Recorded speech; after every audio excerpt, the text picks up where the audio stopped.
Hello, I'm Helen Bradley. Welcome to this video tutorial. Today we're looking at the difference between fill and opacity in Photoshop. Now before we begin, I want to show you another place where you can find my Photoshop training. I teach Photoshop and Illustrator over at Skillshare. In the description below is a link to a Skillshare offer which is at least as good as the current Skillshare offer, and it's often even a better deal for you. So if you want to follow my video training over at Skillshare, link in the description below. Now back to Photoshop, and I have an image open here that I've created to show you the difference between fill and opacity in Photoshop.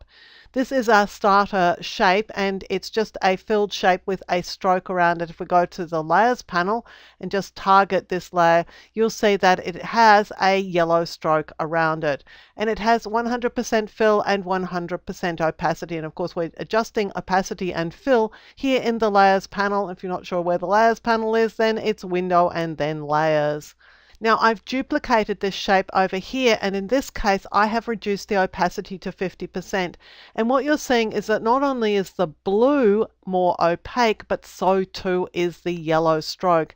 And that's the secret. That's the difference between opacity and fill. When you change the opacity, it affects not only the shape on the layer or whatever it is on that layer. It might be a photograph, it could be anything, it could be text, but it's also going to affect any layer styles that you have applied to that layer. And of course the layer style that we've got is this yellow stroke, so it is also at 50% opacity. But when we use a 50% fill rather than a 50% opacity, the blue color is reduced in opacity, but the stroke around it is not. So we're still seeing that yellow stroke at full opacity, but the fill is reduced. So fill and opacity are both going to make this layer partially transparent, but fill doesn't affect a layer style.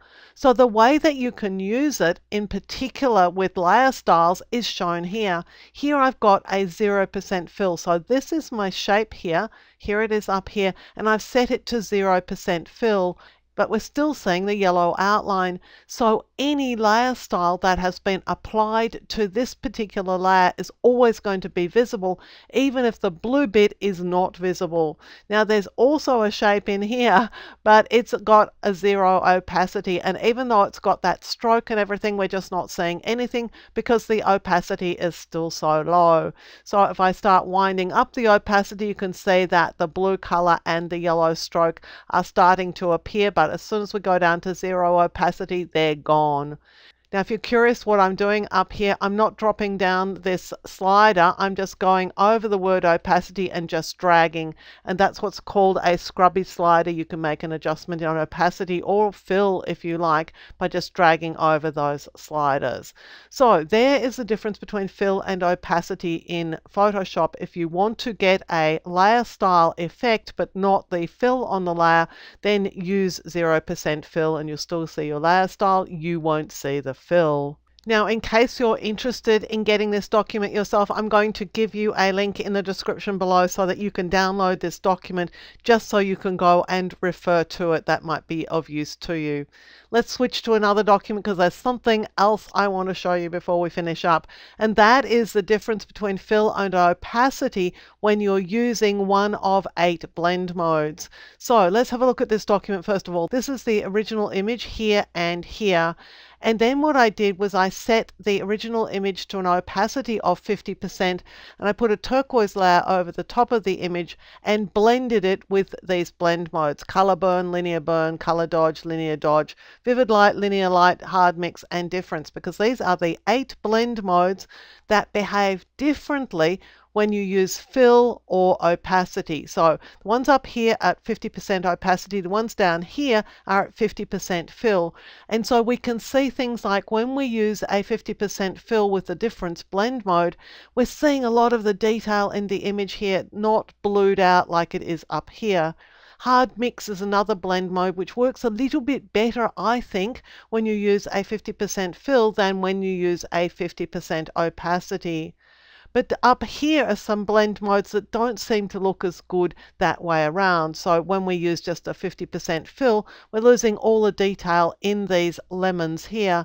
But up here, when we use just a 50% opacity, the lemons are far more detailed. So we're seeing more detail in this area of the image than down here. So you can't say for sure that 50% fill is a better option to use than 50% opacity, because it depends.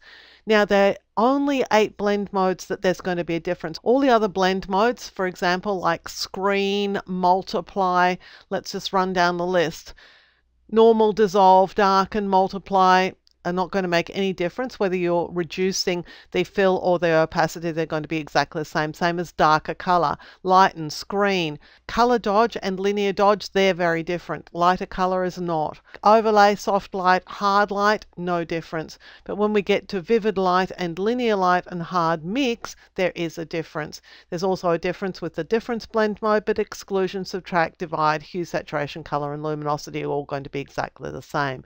So if you're struggling with one of these blend modes to get a good result, consider, instead of adjusting opacity, see if adjusting fill is going to solve the problem better for you. Now, again, I'm going to give you a link in the description below so that you can download this image, because it takes a little bit of time to put it together. So I saved you the trouble and I've done it for you. So there is the difference between fill and opacity. Essentially, they're both going to make the image partially transparent, or the layer partially transparent. They're going to have a big effect on how layer styles are applied and how they look. And in some instances, you can harness the 0% fill to get just the layer style without the contents of the layer itself. And of course, they're going to make a difference with these 8 magical blend modes. I hope that you've enjoyed this video tutorial. I hope you've learned things about Photoshop of which you were previously unaware. If you did enjoy the video tutorial, please give it a thumbs up, click the subscribe button and hit that notification bell so that you'll be alerted when new videos are released. Until next time, my name's Helen Bradley. Thank you so much for joining me here on my YouTube channel.